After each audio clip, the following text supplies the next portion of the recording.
Well, the rally in commodities is what is driving markets at the moment, and commodities continues to be in focus, as has been the case over the last week or so. Uh, in fact, US indices posted sharp gains on the back of cooling commodity prices this time around.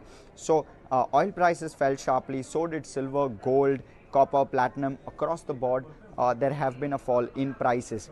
When we look at what were the stocks which rallied the most, well, sectors like tech, with Microsoft, Netflix, Meta, Alphabet, all of which were up over 4%.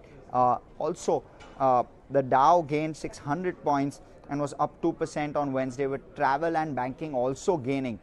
So sharp spikes across the board. Other than energy, pretty much all indices were up. The S&P 500 also gained over 100 points and up over 2.5% or so. The Nasdaq, though, saw 3.6%. As I did mention, some of the larger names gaining 4% plus in trade yesterday.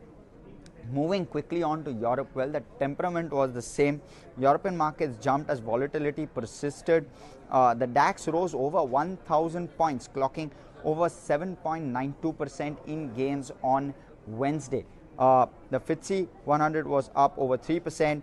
The CSE 40 also up over 7%, and the Stock 600 up 4.68% in trade yesterday, and that will lead to a positive bias towards Asian markets as well today, after all of them were positive. And despite Asia closing slightly in the negative yesterday, overall, we look at Asia currently being well in the green. In fact, the Nikkei is up 3.84%.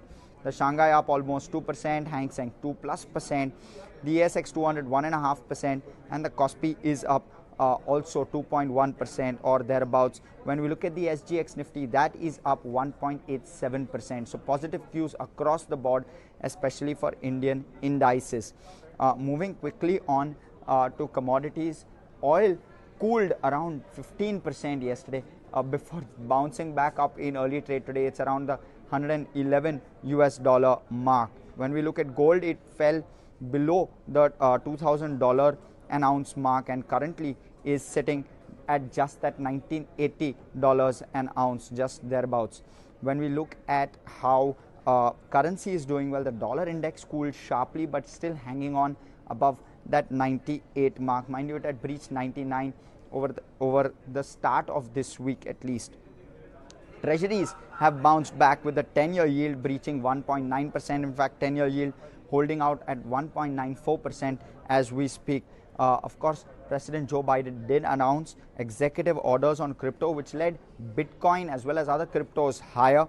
Bitcoin jumped over 8% in trade across yesterday and today, and it's at around the $42,000 mark. That's a broad roundup of how markets are looking, largely positive for Indian markets at the moment as we see it.